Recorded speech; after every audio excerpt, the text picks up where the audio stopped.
இப்போ என்னன்னா, இன்னைக்கு நம்ம பார்க்க போறது வகையீடு சரியா?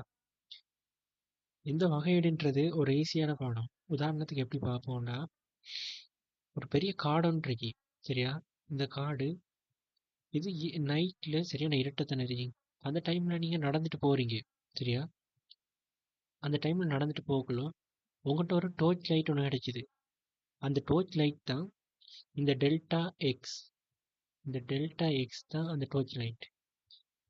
இப்போ நீங்க அந்த டோர்ச் லைட்டை எடுத்து உங்களுக்கு முன்னுக்களை டோர்ச் லைட்டில் அடிச்சிட்டீங்க. அந்த இடத்த பார்க்குறீங்க, ஒரு சின்ன ஒரு பாயிண்ட் இருக்கு. நீங்கள் அந்த காட்டோட அந்த சின்ன பாயிண்ட்டை ஒப்பிடக்குள்ள அந்த பாயிண்ட்றது ஒரு பூச்சியம் மாதிரி இருக்கு. இங்கேயும் அதே தியரி தான்.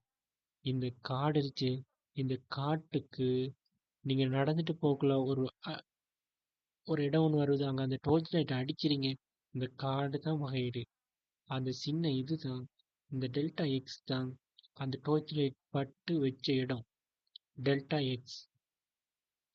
இப்போ நீங்க இந்த டோர்ச் லைட்ல ஒரு சின்ன இடம் தானே, அதுக்கப்புறம் அடுத்த அடி எடுத்து வச்சிங்கன்னா அடுத்த லைட்ல ஒரு சின்ன ஒரு துண்டு படும், அடுத்த டெல்டா எக்ஸ் வரும். நீங்க எப்பவுமே ஃபுல்லா பார்க்காதீங்க, அந்த சின்ன டெல்டா எக்ஸை பாருங்க. இதுதான் வகையீடு. இப்போ நீங்க இந்த கடந்துட்டு போறீங்களே, இப்படி கடந்துட்டு போறது தான் வகையீடு. இந்த வகையீடு இப்படி பெரிய விஷயத்துல இருந்து ஒரு சின்ன விஷயத்தை ஆராயறதுக்கு தான் உதவும். அப்போ நம்ம இப்போ என்னத்தை பார்ப்போம்னா, வகையீடுனா என்னன்னு பார்த்துட்டோம். இப்போ உங்களுக்கு விளங்கிச்சு. இப்போ இந்த டெல்டா எக்ஸ் பெரும்பாலும் என்ன, பூஜ்ஜியத்தை அணுகியதான் இருக்கணும். ஏன்னா பெரிய ஒரு இதை நம்ம ஈஸியாக அளவிடையோ ஒன்றும் செய்யலாம். இந்த கால்குலேஷன் பாடத்தில் இந்த டெல்டா எக்ஸ், அதாவது சின்ன அளவீடுகளை பயன்படுத்தி தான் எல்லாம் செய்யணும். இந்த பாடம் ஈஸியான பாடம். நம்ம தொடர்ந்து பெஸ்ட் தியரத்தை பார்ப்போம். இப்போ வகையீடுனா என்னென்னு விளங்கிட்டு நம்மளுக்கு சரியா? வகையீட்டில் பெஸ்ட்டாக நிறுவுறதுக்குன்னு ஒரு மெத்தட் ஒன்று இருக்கு. இது எங்கேருந்து வருண்டா, லிமிட். இந்த லிமிட்ல இருந்து தான் வரும். லிமிட்னா இது முதலாவது கோட்பாடு தான் இது. இதுக்கு என்ன செய்யணும்னா, ஃபர்ஸ்ட் நம்ம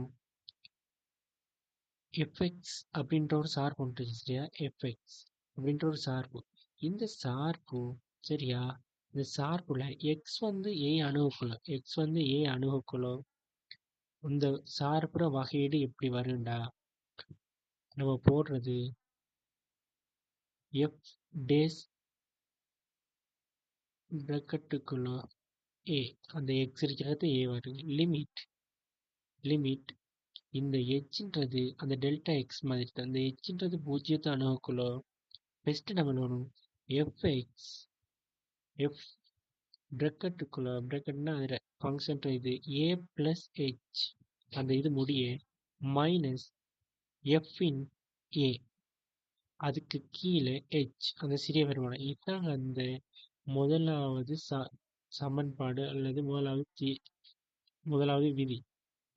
இப்போ இந்த எஃப்எக்ஸ்ன்றது என்னது தரப்போகுதுன்னா, ஒரு தொடுகோடு இருக்க, ஒரு தொடுகோடு, இந்த ஒரு தொடுகோடு இருந்துச்சுன்னா இந்த தொடுகோட படித்திறன் சாய்வு, இந்த சாய்வைத்தான் இந்த எஃப்எக்ஸ்ன்றதே தரப்போகுது.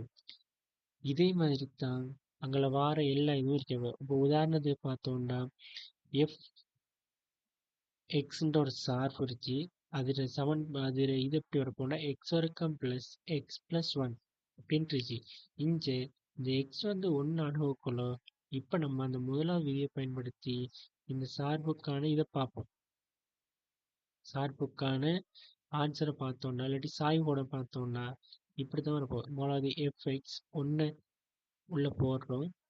டேஸ் லிமிட் எக்ஸ், ஹெச் வந்து பூஜ்ஜியத்தை அணுகக்குள்ள எப்படி வரப்போகுது, ஹெச் வர்க்கம்.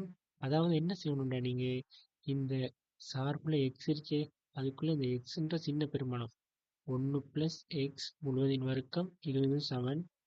அதுக்கப்புறம் இந்த எக்ஸுக்கு பதிலாக 1 + எக்ஸ் ஹெச், அது முடிய +1. இப்போ இது சுருக்கம் எப்படி இருக்கும், ஹெச் வர்க்கம் ப்ளஸ் 3h + 3. அடுத்தது எஃப் வந்து ஒன்றுக்குள்ள ஒன்றை உள்ள போடுக்குள்ள 1 வர்க்கம் எக்ஸ் 1 வர்க்கம் 3. அப்போ நீங்கள் இந்த முதலாவது சமன்பாட்டில் வந்து பிரதியிடுவோம். பிரதியிட்டீங்கன்னா இப்படி ஒரு வடிவம் வரும். இதை சுருக்கி ஹெச்சுக்கு பதிலாக 0 கொண்டு போட்டிங்கன்னா ஆன்சர் 3. அப்போ இந்த சாய்வுற ஆன்சர் என்ன வரப்போ 3 வரப்போ. இதுதான் முதலாவது விதியை பயன்படுத்தி இந்த இதை நிறுவுறது. அப்படி இல்லாட்டி அது கணவச்சிடுறது. இது பெரும்பாலும் வராது, ஒருவேளை கேட்டு வரலாம். இப்போ அடுத்தது என்ன செய்ய போகிறோம், எஃப்எக்ஸ்ன்ற ஒரு சார்பு வச்சு, சரியா, அது எக்ஸ் வர்க்கம் ப்ளஸ் எக்ஸ் ப்ளஸ் ஒன் அப்படின்ற ஒரு இதை வச்சிருக்கீங்களா, இங்கே டெல்டா எக்ஸை பிரதிட்டு பார்ப்போம். F dash x limit delta x வந்து 0 அணுகுக்குள்ள f x plus delta x minus f x அது கீழே டெல்டா எக்ஸ். இதை நான் முதலாவது தியரம். இப்போ இதை கொண்டு இங்கே பிரதியிடப்படும், இதில் கொண்டு பிரதியிடப்படும். அப்போது F dash x limit delta x வந்து 0 அணுகுக்குள்ள எக்ஸ் ப்ளஸ் டெல்டா எக்ஸ் முழுவதின் வர்க்கம் plus X plus delta X plus 1 minus X வர்க்கம் ப்ளஸ் எக்ஸ் ப்ளஸ் ஒன் கீழே டெல்டா எக்ஸ். அப்போ இதை சுருக்குன்னா இப்படி ஒரு ஆன்சர் வரும். அதாவது 2x ப்ளஸ் ஒன். இதான் அந்த சாய்வுற பெருமானம். இதோடைய முதலாவது தீரியத்தை எப்படி நம்ம பயன்படுத்துகிறோன்றதை விளங்கிட்டோம். இது தெரிஞ்சாலே மீதி உள்ள எல்லாம் ஈஸியாக விளங்கிடும். அடுத்த வீடியோவில் அடுத்த தியரியில்